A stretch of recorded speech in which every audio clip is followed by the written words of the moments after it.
Hello. आज की हमारी वीडियो का टॉपिक रहेगा zero base budgeting. In short Z BB इसको क्या देते हैं, ज़ीरो बेस बजटिंग। एक इम्पॉर्टेंट और लेटेस्ट टेक्निक है बजटिंग की, और समय के साथ साथ जो है वो एक मैनेजरियल टूल बन रहा है जिससे हम जो है वो कंट्रोल इम्प्लीमेंट कर सकते हैं। तो जैसे इसके नाम से पता चल रहा है, जीरो बेस यानी कि कोई भी बेस नहीं लेके चलना है। तो हमने जो इन फ्यूचर जो करना है उसको ध्यान में रखना है कि वो जो फ्यूचर में हम करने वाले हैं उसको हमने क्यों करना है, क्यों उस एक्टिविटी को हम परफॉर्म करें और उससे क्या रिजल्ट्स हमें मिलेंगे, उस चीज़ को ध्यान में रखते हुए जो एक्टिविटीज़ परफॉर्म की जाती हैं, ना कि इस बेसिस पर की जाएगी, ना कि इस बेसिस पर बजट बनाया जाएगा कि हमने लास्ट ईयर भी किया था, पिछले साल भी ऐसे किया था, या पहले भी हमने ऐसा किया था तो हम इस साल भी ऐसा करेंगे या इस बार भी ऐसा किया जाएगा। तो पिछले जो भी परफॉर्मेंसेज, रिजल्ट्स या डाटाज रहे हैं उनका हम कोई भी इस्तेमाल नहीं करते। बट इसमें क्या है कि मोस्टली जो है हमने देखना है कि इन फ्यूचर जो करना है वो क्यों करना है, उसको ध्यान में रखते हुए बजट बनाया जाता है। तो उसके बारे में शुरू कर लेते हैं। This technique was first used in America in 1962। America में जो है वो इस टेक्निक को यूज़ किया गया था फर्स्ट टाइम 1962। जैसे मैंने बताया कि एक लेटेस्ट टाइप की बजटिंग टेक्निक है ये। The former president of America Jimmy Carter used this technique when he was the governor of Georgia for controlling state expenditure। की जो Jimmy Carter president of India, जो पूर्व प्रेसिडेंट ऑफ अमेरिका रह चुके हैं, उन्होंने इस टेक्निक का इस्तेमाल किया था उस टाइम पे जब वो गवर्नर थे जॉर्जिया के, कि ताकि वो स्टेट एक्सपेंडिचर को कंट्रोल कर सकें, यानी कि स्टेट एक्सपेंडिचर वेस्ट ना हो, जहाँ पर उसकी रिक्वायरमेंट है वहीं पर वो खर्चा किया जाए, कि क्यों वो खर्चा किया जा रहा है, उसके क्या बेनिफिट्स मिलेंगे, इसलिए वो उसको ध्यान में रखते हुए कि क्यों करें हम।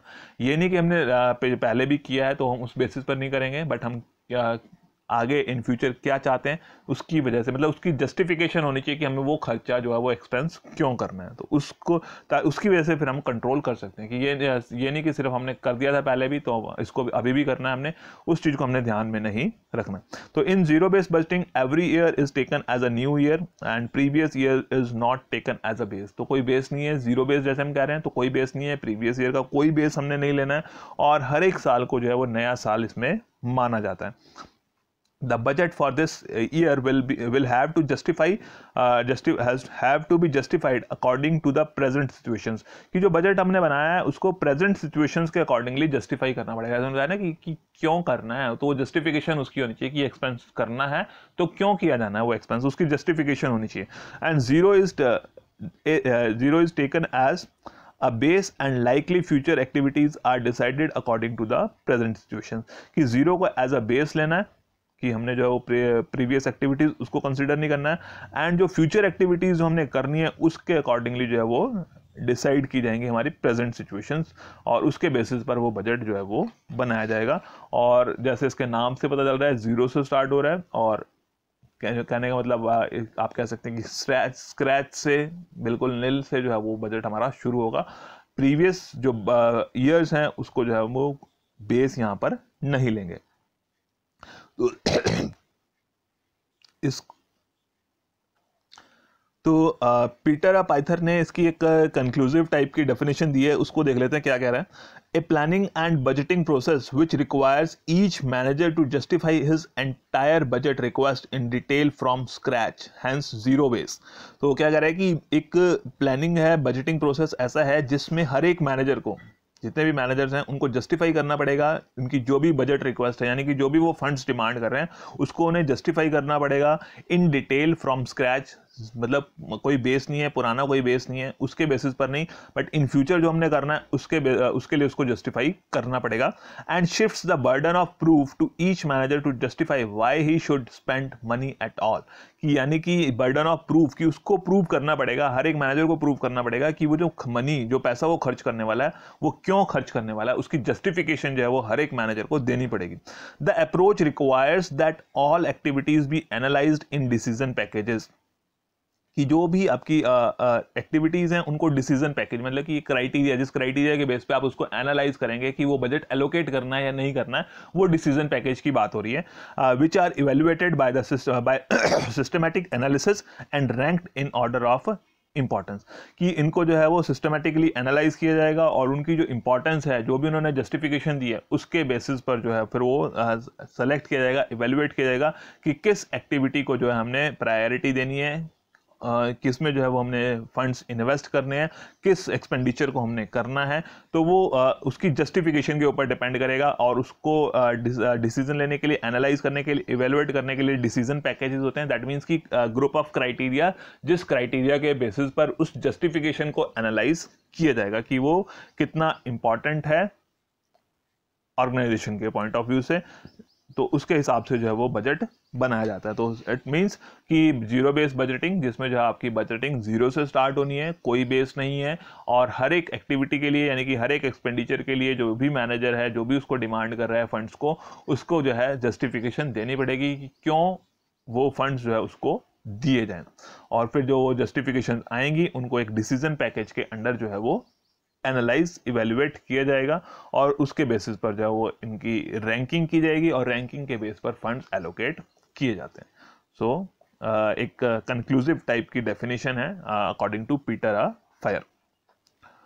प्रोसेस और steps involve in zero base budgeting की अगर आपने जीरो बेस बजटिंग इंप्लीमेंट करनी है तो उसमें आपके क्या क्या प्रोसेस रहेंगे।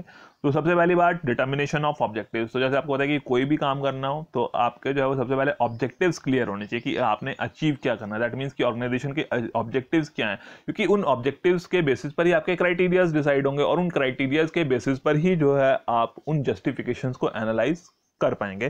तो सबसे पहली बात कि जो भी ऑब्जेक्टिव्स हैं, ऑर्गेनाइजेशन के गोल्स हैं, दे मस्ट बी क्लियर। वो जो है कि हमने कैसे अचीव करना है, क्या अचीव करना है, और उसके बारे में क्लैरिटी होनी चाहिए। Then second, determine the extent of implementation की जो जीरो बेस बजटिंग है इसको हमने किस लेवल तक इम्प्लीमेंट करना है, किस किस एरिया में इंप्लीमेंट करना है, किस लेवल तक इंप्लीमेंट करना है। हो सकता है कि जरूरी ना हो कि हम कंप्लीट ऑर्गेनाइजेशन के लिए उसको इंप्लीमेंट करना चाह रहे हो, तो जिस लेवल के लिए, जिस एरिया के लिए हम उसको इंप्लीमेंट करना चाह रहे हैं उसका भी डिटर्मिनेशन जरूरी है कि किस हद तक हमने जो है वो जीरो बेस बजटिंग को इंप्लीमेंट करना है। बिकॉज क्योंकि ये क्या है कि एक थोड़ा कॉम्प्लेक्स प्रोसेस है जिसमें आपको स्टार्टिंग से हर एक चीज एनालाइज करनी है, हर एक चीज की जस्टिफिकेशन देनी है। तो हो सकता है कि इस कॉम्प्लेक्सिटी की वजह से जो है वो कुछ ऑर्गेनाइजेशन जो है इसको फेज्ड मैनर में इंप्लीमेंट करना चाहे, तो जहां पर जिस हद तक उसकी इंप्लीमेंटेशन होनी है वो एक्सटेंट आपको डिसाइड करना है। Then developing of decision package, decision package हमें डिसाइड करना है। दैट मीन्स कि वो इवेल्युएशन क्राइटेरिया, वो स्पेसिफिक एक्टिविटी जो है उसको किस बेसिस पर आप इवेल्युएट करेंगे, रैंक करेंगे, वो डिसीजन पैकेज जो है वो हमें डिसाइड करना है। क्योंकि हो सकता है कि जो रिसोर्सेज हैं वो हमारे पास लिमिटेड हैं, तो उसको अप्रूव करें, डिसअप्रूव करें, तो उसके लिए जो है वो डिसीजन पैकेज किस बेसिस पर, किस क्राइटेरिया पर आप जो है उसको कह सकते हैं कि वो अप्रूव किया जाएगा या डिसअप्रूव किया जाएगा। तो वो डिसीजन पैकेज, वो क्राइटेरियाज डेवलप करने हैं। Then undertake cost benefit analysis. तो जैसे बताया कि हर एक एक्टिविटी के लिए जस्टिफिकेशन होनी चाहिए, तो हमें जो है वो कॉस्ट बेनिफिट एनालिसिस करना है कि कितनी कॉस्ट उसमें इन्वॉल्व है और उससे जो है वो कितने बेनिफिट्स जो है वो एक्रू हो सकते हैं। तो वो कॉस्ट बेनिफिट जो है वो एनालाइज की जाएंगे। और सिंपल सी बात है कि जो प्रोजेक्ट्स, जो एक्टिविटीज़ हमें ज़्यादा बेनिफिशियल होंगी उसमें जो है वो उनको ज़्यादा प्रायोरिटी दी जाएगी, हायर रैंकिंग दी जाएगी, उनमें जो है वो फंड्स ज़्यादा इन्वेस्ट किए जाएंगे। ठीक है, कॉस्ट बेनिफिट एनालिसिस करना है। Then selecting, approving decision package and finalising the budget. अब उसके बाद जब आपने डिसीजन पैकेज अपना बना लिया, क्राइटेरिया बना लिया, उसका कॉस्ट बेनिफिट एनालिसिस कर लिया, तो सब कुछ एनालाइज करने के बाद, इवेल्युएट करने के बाद आप क्या करेंगे, वो सेलेक्ट कर लेंगे कि कौन कौन सी चीज़ें जो है वो आपने कौन कौन सी आइटम्स पर, कौन कौन सी एक्टिविटीज़ पर, कौन कौन से प्रोजेक्ट्स पर आपने जो है वो एक्सपेंडिचर करना है, उनको सेलेक्ट करना है और डिसीजन पैकेज के अकॉर्डिंगली जो है उनको अप्रूव करना है। अप्रूव करने के बाद जो है फिर आपने फाइनल बजट में उसको तब्दील करना है। तो इस तरह से जो है वो जीरो बेस बजटिंग कंप्लीट की जाती है। देन इसके कुछ एडवांटेजेस और लिमिटेशंस के बारे में भी कर लेते हैं, क्योंकि हर एक सिक्के के दो पहलू होते हैं। तो जीरो बेस बजटिंग, उसके कुछ अपने एडवांटेजेस भी हैं और कुछ साथ में लिमिटेशंस भी हैं। तो पहले एडवांटेजेस के बारे में बात कर लेते हैं। सो जस्टिफाइड यूज़ ऑफ रिसोर्सेज, की जो भी जितने भी रिसोर्सेज हैं उनका जस्टिफाइड यूज़ होगा। क्यों? क्योंकि हर एक को जस्टिफिकेशन देनी है, बताना है कि क्यों वो एक्सपेंस किया जाना चाहिए या क्यों वो फंड्स उसको एलोकेट किए जाने चाहिए। तो जितनी भी एक्टिविटीज़ परफॉर्म करनी है, जितने भी प्रोग्राम्स कंप्लीट करने हैं, तो हर एक के लिए जो वो जस्टिफिकेशन रिसोर्सेज की वहाँ पर होगी। तो जस्टिफाइड यूज होगा, तो दैट मीन्स कि रिसोर्सेज की प्रॉपर यूटिलाइजेशन होगी, वेस्टेज नहीं होगी। क्यों? क्योंकि आप सिर्फ इसलिए नहीं कर रहे हैं कि पहले से आप करते आ रहे हैं, आपको क्या करना है कि इन फ्यूचर जो किया जाना है उसको क्यों करना है, उसके बेसिस पर हमने जो है रिसोर्सेज यूटिलाइज करना है। तो जस्टिफाइड यूज होगा। तो रिसोर्सेज की वेस्टेज नहीं होगी। Then improves efficiency of the management, management की एफिशिएंसी इंप्रूव हो जाती है। रीज़न कि जब भी उनको मैनेजर है तो उसको अगर रिसोर्सेज की डिमांड करनी है कि अगर उसको रिसोर्सेज चाहिए तो पहले उसको जस्टिफिकेशन देनी पड़ेगी, और जस्टिफिकेशन देने के बेसिस पर उसको फंड्स एलोकेट हो रहे हैं, दैट मीन्स कि जो उसने जस्टिफिकेशन दी थी उसको उस चीज़ को उसको पूरा करना है।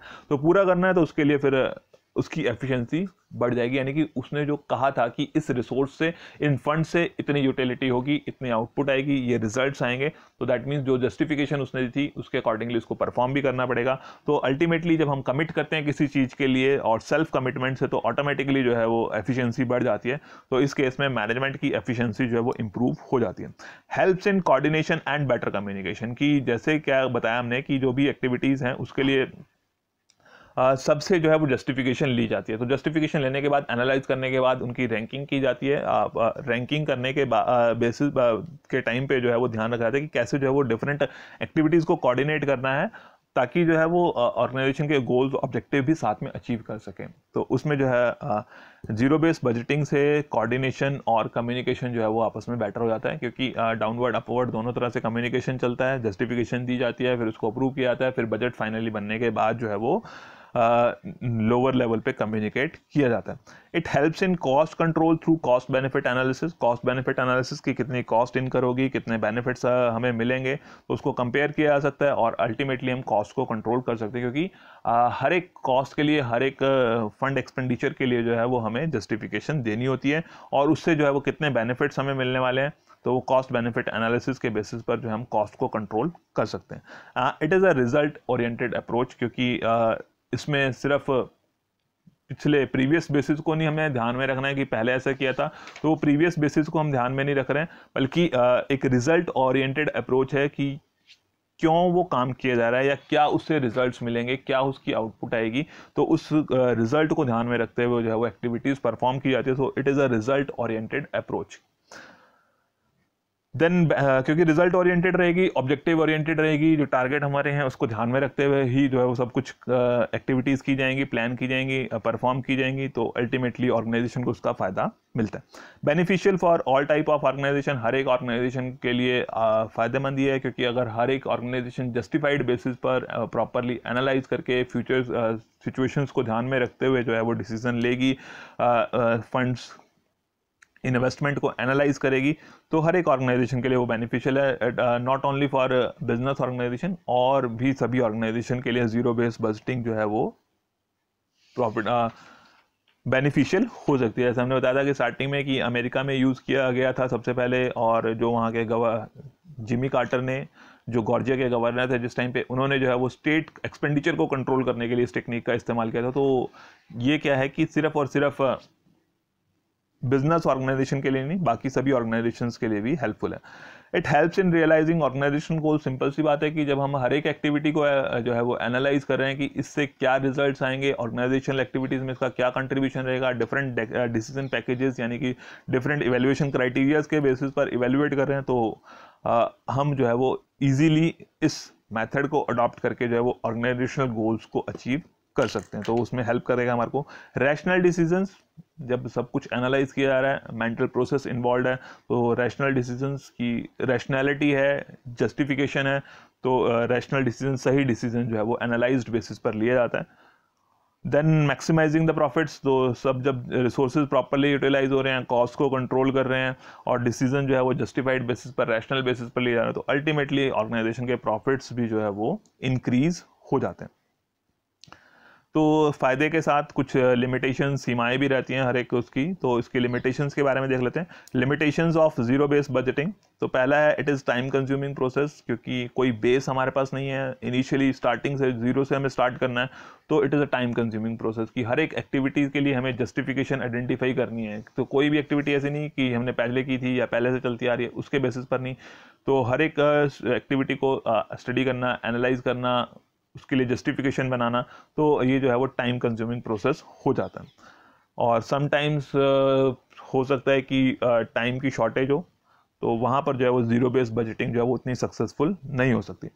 Then operating cost is very high, कि इसको बजट को बनाने के लिए एक्सपर्ट्स की रिक्वायरमेंट है, एक्सपर्ट स्टाफ चाहिए, तो उसके लिए फिर जो है हमारी खर्चे एक्सपेंसेस भी जो है वो बढ़ जाते हैं, क्योंकि हर एक चीज़ को एनालाइज करना है, डिसीजन लेना है, लॉन्ग प्रोसेस है, तो ऑपरेटिंग कॉस्ट इसकी बढ़ जाती है। Then complex method of budgeting, जब आप देख ही रहे हैं कि हर एक चीज़ को एनालाइज करना है, स्टार्टिंग से शुरू करना है, तो क्योंकि प्रीवियस कोई बेस हमारे पास नहीं है, क्योंकि जो प्रीवियस बेस होता है तो उससे एक गाइडेंस हमें मिल जाती है, बट यहाँ पे कोई प्रीवियस बेस नहीं है, प्रीवियस ईयर को हम बेस नहीं ले सकते। सभी कुछ जो है वो फ्यूचर के अकॉर्डिंगली करना है, फ्यूचर को प्रिडिक्ट भी करना है, उसके अकॉर्डिंगली जस्टिफिकेशन भी देनी है, रैशनल बेसिस पर डिसीजन लेना है, तो थोड़ा सा प्रोसेस जो है ये कॉम्प्लेक्स हो जाता है। लैक ऑफ फ्लेक्सिबिलिटी नहीं रहती, जैसे जो आपने सिचुएशंस प्रिडिक्ट की थी उसी के अकॉर्डिंगली वो बजट बनाया जाता है, क्योंकि आपने पास्ट को भी ध्यान में नहीं रखा था, तो उसके अकॉर्डिंगली फिर हमें यहाँ पे जो है वो फ्लेक्सिबिलिटी जो है वो उसका ऑप्शन नहीं रह पाता हमारे पास। Expert staff is required. Staff, जैसे मैंने बताया कि कॉम्प्लेक्स प्रोसेस है, सभी चीज़ें एनालाइज करनी है, स्टार्टिंग से स्टार्ट करना है, तो उसके लिए जो है वो एक्सपर्ट स्टाफ की जो है वो रिक्वायरमेंट होती है कि कोई भी जो है वो जीरो बेस बजटिंग जो है वो वाला बजट नहीं बना सकता, क्योंकि एक एक्सपर्टाइज चाहिए। रीज़न बीइंग कि हमें जितनी भी एक्टिविटीज़ परफॉर्म करनी है, पहले तो उन एक्टिविटीज़ को आइडेंटिफाई करना है कौन कौन सी एक्टिविटीज़ करनी है, देन उनके लिए जस्टिफिकेशन देखनी है कि क्यों किया जाए, फिर उसके बाद उसके क्या रिजल्ट्स रहेंगे, उनको एनालाइज करना है, जस्टिफिकेशंस को एनालाइज करना है, रैंकिंग देनी है। तो ये एक कॉम्प्लेक्स एक्टिविटी होने की वजह से क्या है कि एक्सपर्ट स्टाफ की रिक्वायरमेंट यहाँ पर बढ़ जाती है। And it is non helpful in non financial matters, की अगर नॉन फाइनेंशियल मैटर्स है जहाँ पर उसकी कोई जस्टिफिकेशन नहीं बन सकती, क्योंकि फाइनेंस रिलेटेड नहीं है, उसकी जस्टिफिकेशन आप प्रॉपर नहीं बना सकते, तो उस तरह के मैटर्स में जीरो बेस बजटिंग जो है वो बहुत हेल्पफुल नहीं रहती है। तो ये था हमारे पास आज की वीडियो में। Okay, thank you.